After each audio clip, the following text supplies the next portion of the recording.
What do patent numbers look like? In this video, I'm going to share with you the 3 types of patent numbers that you need to be aware of and the differences between them. And be sure to watch until the end because I'm going to share with you some free ways to look up patent numbers and even download free copies of patents. Stick around, we are starting right now.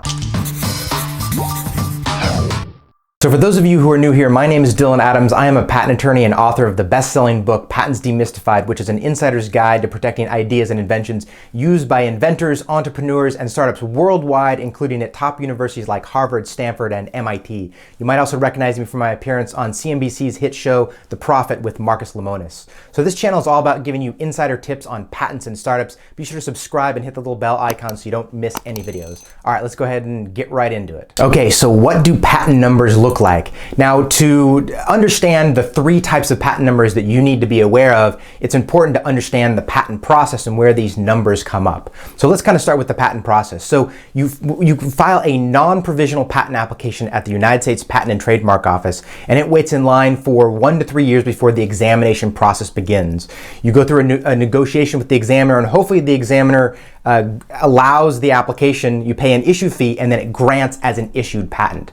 So there it's important to understand that there are 2 main phases. You file a patent application, and the patent application is pending all the way up until it is granted as a patent. So you have a patent application, and then you have a granted patent, and those are 2 important different phases. And so the 3 numbers that come up, you're going to have a patent application number, and you get a patent application number or a patent application serial number when you actually file the application. And that application is going to be associated still with the issued patent, and if the patent application publishes, it's still going to be associated with that. So you file your application, you get an application number, and that's going to be consistent throughout examination and still is going to be associated with the issued patent.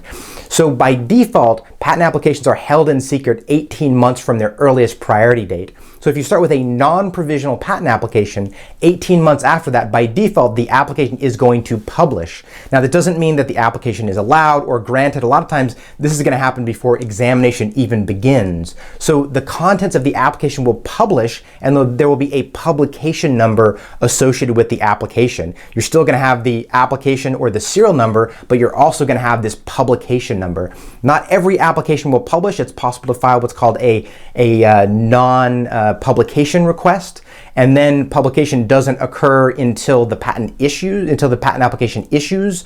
And sometimes if, for instance, the patent application is never allowed and never issues, then with a non-publication request, the application will never publish.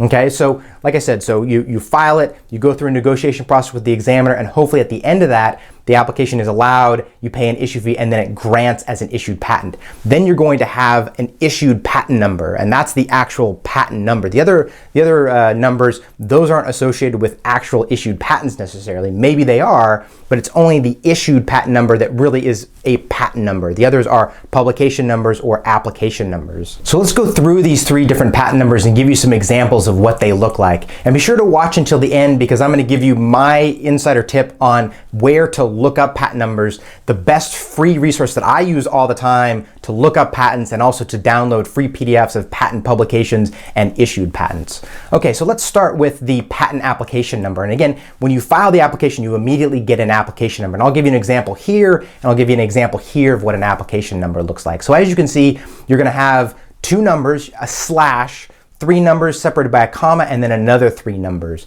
And that is typically how patent application numbers are going to look.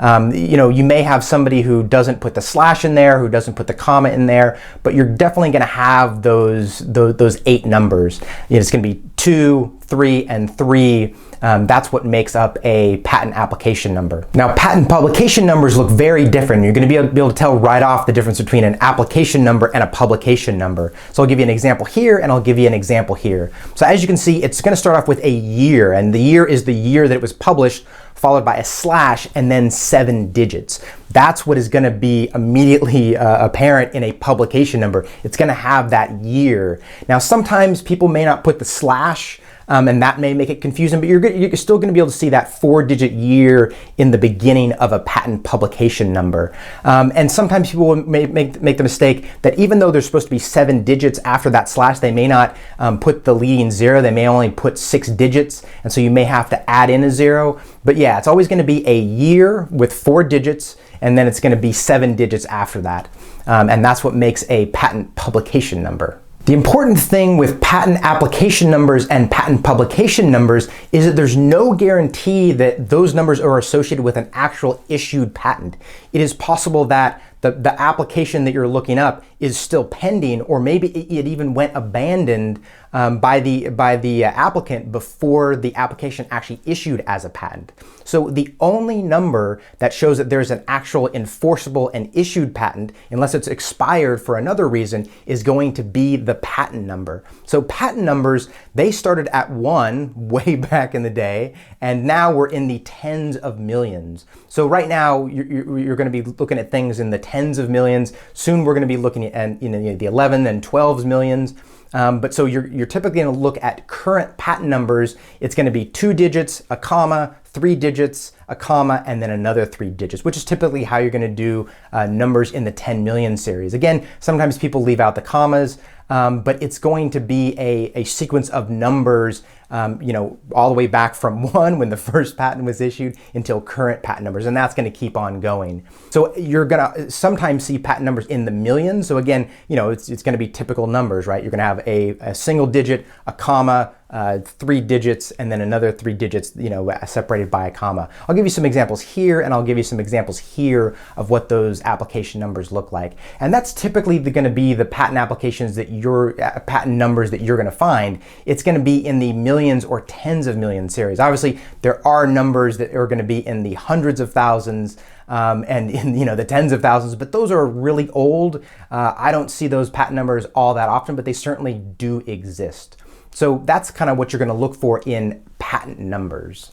Another type of issued patent number that you may run across is going to be the patent number for design patents. And those are going to be obvious right off the bat, because unlike any other patent numbers, they're going to start with the letter D for design. So right now, and I'll give you some examples here, and I'll give an example here of what a design patent number will look like. So right now we're in the hundreds of thousands in terms of design patent numbers. And again, like utility patent numbers, which is the ones that are in the tens or nines of millions that you're typically going to see, design patents are a different type of patent application, and they start from 1, and they are currently in the hundreds of thousands. So you're going to see the D, 3 numbers separated by a comma, and then another 3 numbers. And there may be some times where people don't put the comma in there, but you're almost certainly going to see the D. The D is a part of the design patent number, and then again, you're going to have 6 digits, whether or not it's associated with a comma or not. You're definitely going to see those 6 numbers. Potentially you could see ones that are lower in maybe the tens of thousands, but those are going to be really old, but it certainly is possible. Now I want to share with you next the way that I look up patents for free using these numbers and get PDFs of the publications or issued patents. But first, I want to make it clear that there may be some numbers that you may not be able to look up. So a patent application number, like I said, someone may put out a patent application number, but it may not be publicly available. So like I said, patent applications by default are held in secret for 18 months from their earliest priority date. So somebody may give you a patent application number, and again, remember, that's the one with the 2 digits, a slash, 3 digits, a comma, and another 3 digits. They may give you that number, but you may not actually be able to look up a published application or an issued patent associated with that number. So keep that in mind if you're working with an application number, that the application may still be pending and it may not be public, or maybe it went abandoned and it actually never issued it as a patent and it's not going to be publicly available. So as far as looking up patents using patent numbers, my suggestion is to use Google Patents, which is patents.google.com. The official place that you get patent applications and patents is going to be the United States Patent and Trademark Office website, which is uspto.gov. But I like using Google Patents. The interface is a lot better. It's easy to search related patent applications and issued patents, and it's really easy to download a PDF. They have a button that you just hit, and you can get a PDF download of issued patents and published patent applications. So that's why I'm a big fan of using Google Patents. It's also easier to search because because you can put in whatever number you have and it's going to automatically recognize that. Whereas at the USPTO website, it's a bit more finicky with numbers. It has a harder time recognizing things, and a lot of times it's going to require you to understand what that number is.